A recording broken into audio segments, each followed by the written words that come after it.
Hello વિદ્યાર્થી મિત્રો, chapter 3 રેસાથી કાપડ સુધીમાં ટોપિક નંબર 3. આપણે અગાઉના ટોપિકમાં શીખ્યા હતા પીંજવું, કાઢવું. પીંજવાની ક્રિયામાં આપણે કપાસના રેસાનો ઉપયોગ કર્યો હતો.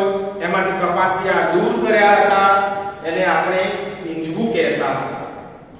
ત્યારબાદ આપણે રેસામાંથી કાપડ બનાવવા માટેની બીજી પ્રોસેસ, બીજો તબક્કો, જેને આપણે કાંતવાની ક્રિયા કહીએ છીએ, એના વિશે ચર્ચા કરી.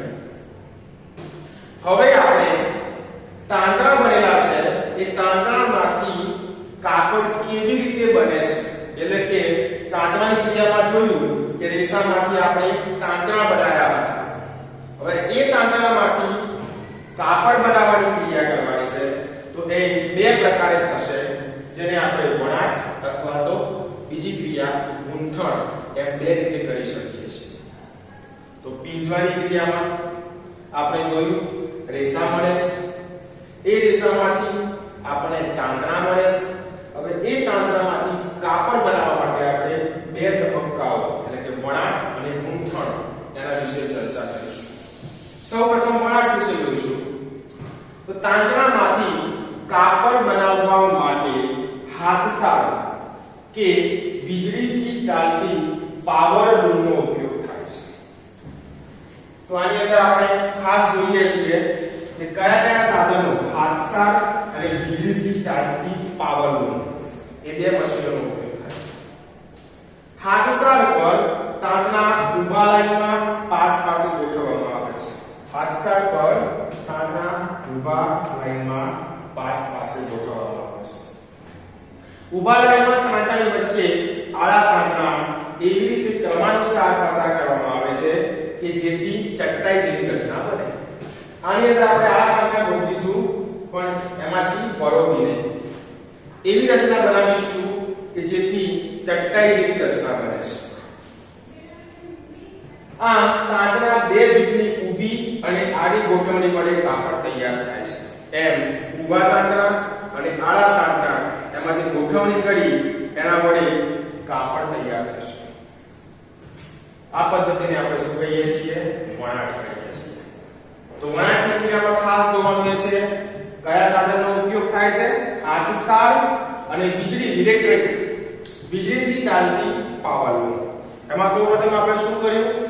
ઊભા તાંતણા એની વચ્ચે આડા તાંતણા પરોવવાના છે કે જેથી ચટ્ટાઈ જેવી રચના બની જાય. તો આ પદ્ધતિને આપણે વણાટની ક્રિયા કહીશું. આ રીતે કાપડને વણવામાં આવે છે. ત્યાર પછીની ક્રિયા ગૂંથણની ક્રિયા. તો એમાં કેવી રીતે કાપડ બને છે? તો એક જ તાંતણાનો ઉપયોગ કરી ગૂંથણ સોયની મદદથી, કઈ સોય? ગૂંથણ સોય. તો આ ગૂંથણ સોયા, જે સોયો છે મોટો ગૂંથણ માટેનો સોયો, ગૂંથણ સોયાની મદદથી કાપડ બનાવવામાં આવે છે.